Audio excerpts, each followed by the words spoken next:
assalamu alaikum bandiraɓe, on calminama, on jurama, ko Oumar Softal Balde. mi wayri mon seeɗa kadi ma jaafoɗon holko neɗɗo nangi tan ko ɗum tagui wasta wadde vidéo kono kam kadi mi arte mon kam hande ɗo joni e haala football Manchester City e Chelsea kañumen jahata final Champions League. Manchester City e Chelsea équipe Angleterre. Chelsea fi Real Madrid 2-0 e terre Chelsea. Après City kadi fi PSG kañumne e terre maɓɓe 2-0 ha kañumne. City gagnimo PSG e terre PSG don o kadi ɓe garti galle maɓɓe pi e terre maɓɓe 2-0. City e galle Paris kañum deuxiéme mi-temps o kañum ɓuuri Paris zuude kadi hay e terre maɓɓe kadi kamɓe zuwi kam kono kam PSG hokkinoɓe caɗele kono kam ɗum haɗani City yaade yeeso. Ɗum haɗani City kamɓe City jogui ballon hokkani PSG. City kañum waɗi football mum après gagni. Chelsea hay kañumne ko noon e galle Madrid ko noon ɓe mbaɗi après kamɓe ƴetti ɗo joni ko équipe aji ɗiɗi Angleterre jahata final Champions League. Ewo e banggue kadi heede Angleterre Chelsea e City zuudi après Chelsea fi don o City ɗiɗi e gotel. Chelsea fi City joni noon hay kadi Manchester City gagnimo Manchester United gagnimo 3-1 kadi Liverpool hay kañumne gagnimo e hedde Bundesliga eɗen gandi Bayern hitande fof ko kañum gagnoto cup. ɗo joni woni laaɓi 9 ko Bayern gagni Copa Bundesliga. firti kañum toon ko équipe goto tan woni toon par ce que hitande fof ko kamɓe gagnoto haydara sanza ten kadi compétition o wona haydara ɓen sahaji Bayern kañum sooda jouruji e moƴƴi e nder Allemagne équipe uji Allemagne pour ha compétition o wasa welde quoi.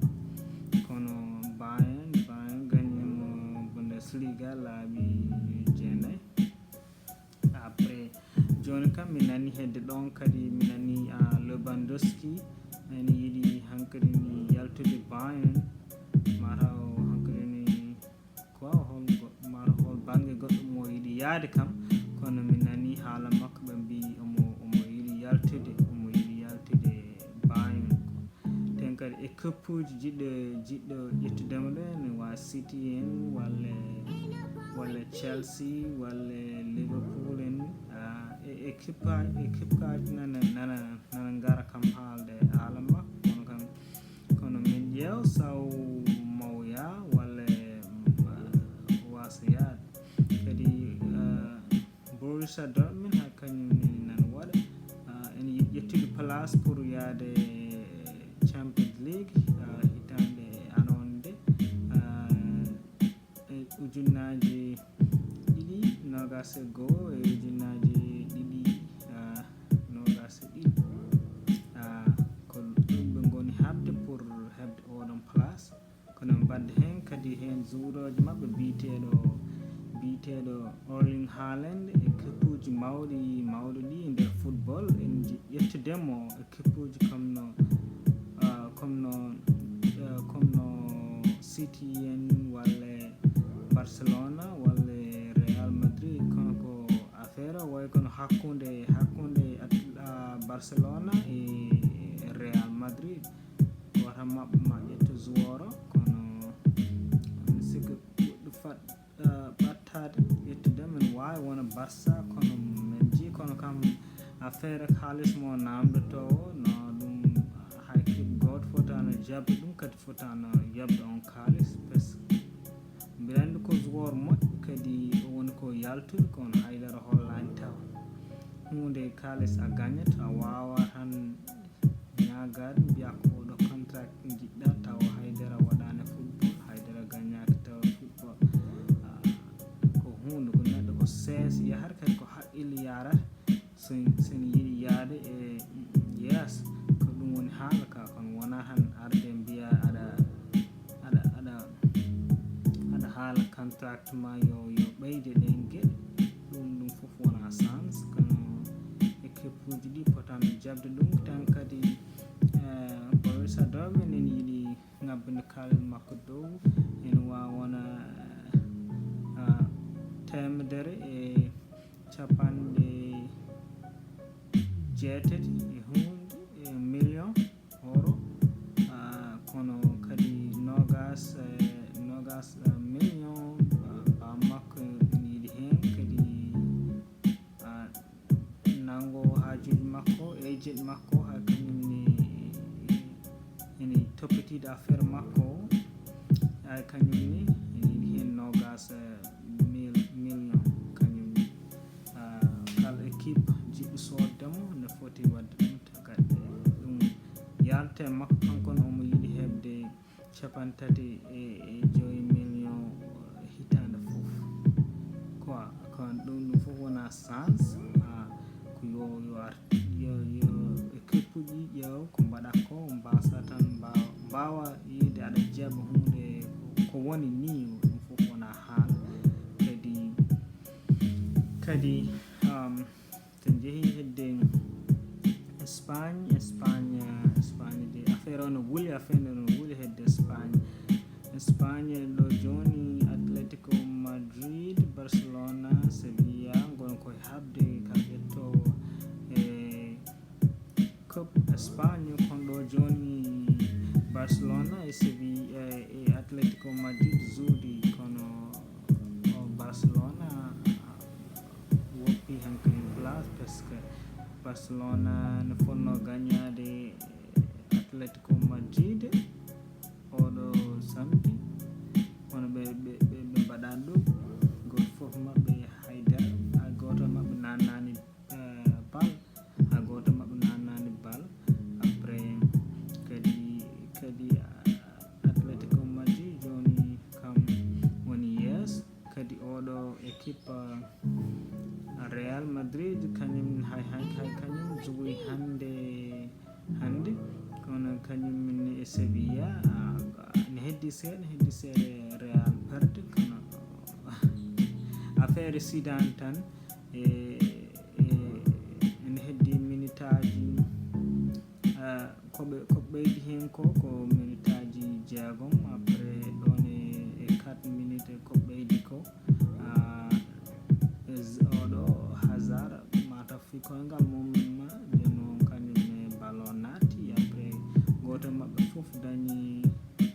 balluji ɓe nanni. Kono affaire ko noon wayi ɗo joni Atletico Madrid ko kañum jogui haajum, ko kañum sen yiiɗi nawde oɗo Copa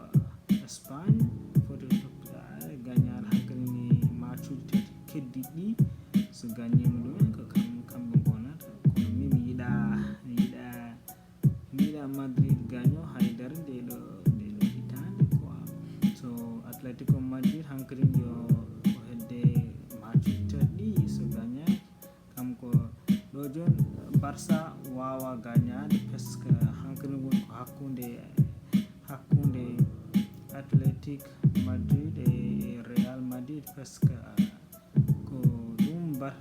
Barça e Real kanyum gondi point kono hade Real gagnade parce que gagnimo classico laabi ɗiɗi e Barcelona